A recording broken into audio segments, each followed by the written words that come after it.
Assalamualaikum warahmatullahi wabarakatuh. Perkenalkan, nama saya Kayla Misal Haryanto Putri dengan 3 digit NIM terakhir 070 dari Prodi Perencanaan Tata Ruang dan Pertanahan. Kali ini saya akan menjelaskan mengenai perkembangan dan peradaban Islam pada masa Rasulullah periode Madinah. Madinah atau Madinah Al-Munawwarah adalah kota utama di Arab Saudi.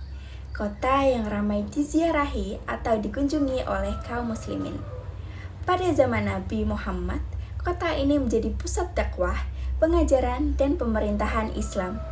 Sehingga Islam menyebar ke seluruh jazirah Arab hingga seluruh dunia. Pada masa sebelum Islam berkembang, kota Madinah bernama Yatsrib, yang terkenal sebagai pusat perdagangan. Kemudian ketika Nabi Muhammad hijrah dari Mekah, kota ini diganti namanya menjadi Madinah sebagai pusat perkembangan Islam sampai beliau wafat dan dimakamkan di sana. Pada masa Nabi Muhammad, penduduk kota Madinah adalah orang yang beragama Islam dan orang Yahudi yang dilindungi keberadaannya.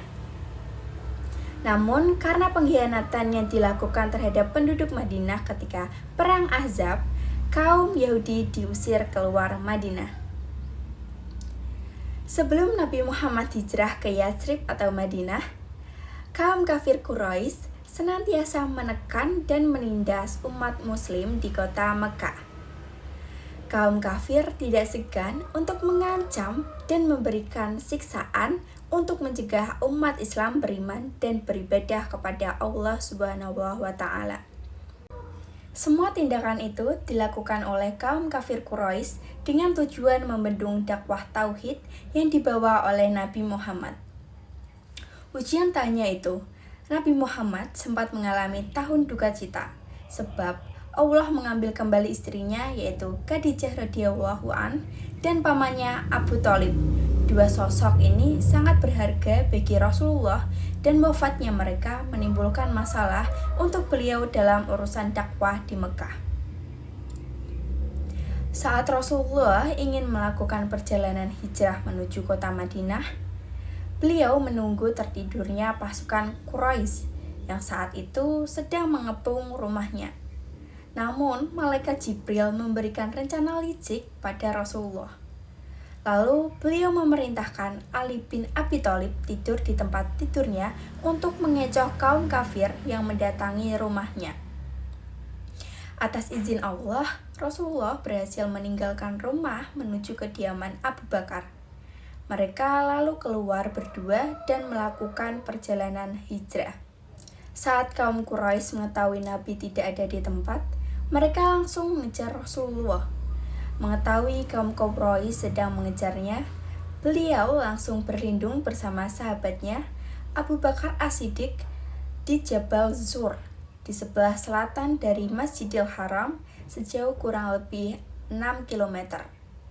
Dalam pengejarannya, kaum Quraisy tidak dapat menemukan keberadaan Nabi Muhammad.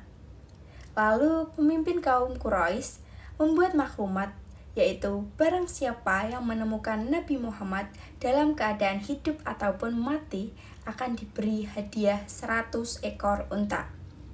Dengan demikian, nafsu mengejar Nabi Muhammad semakin besar. Sebenarnya kaum Quraisy sudah sampai di gua Jabal Sur. Mereka mendapatkan gua tersebut tertutup dengan sarang laba-laba dan nampak di situ burung merpati yang sedang bertelur di sarangnya.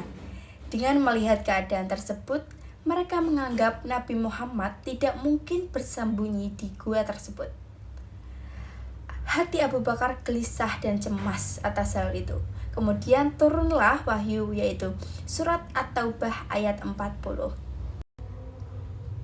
Setelah kaum kafir Quraisy pergi, beberapa hari kemudian Nabi Muhammad dan sahabatnya meneruskan perjalanan ke Madinah. Ketika beliau sampai di Madinah, disambut dengan syair-syair dan penuh kegembiraan oleh penduduk Madinah.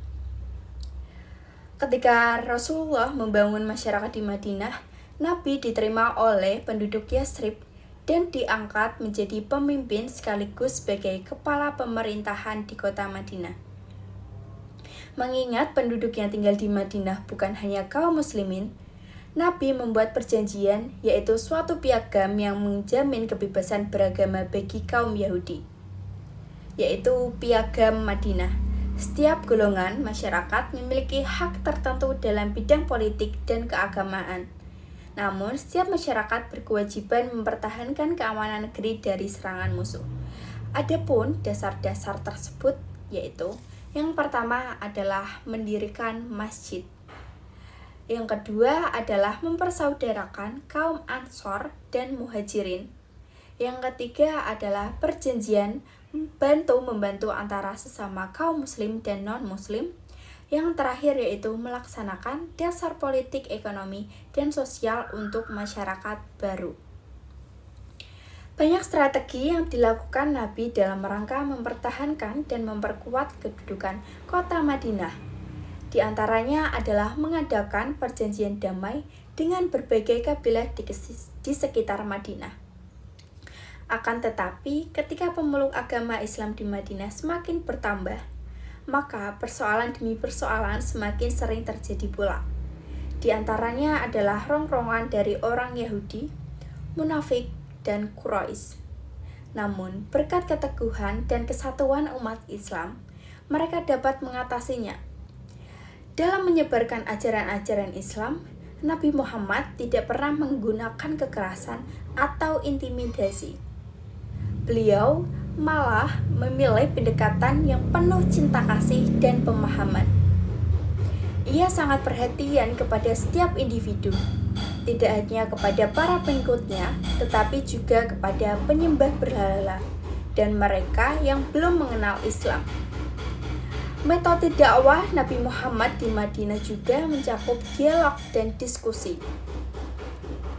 Dengan keyakinan yang kuat pada kekuatan argumen yang baik, beliau mengajak orang-orang berpikir kritis dan mempertimbangkan ajaran-ajaran Islam bukan karena ketaatan buta, tetapi karena pemahaman yang mendalam.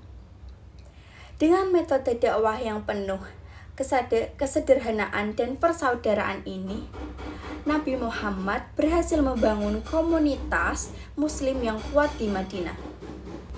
Sekian dari saya. Wassalamualaikum warahmatullahi wabarakatuh.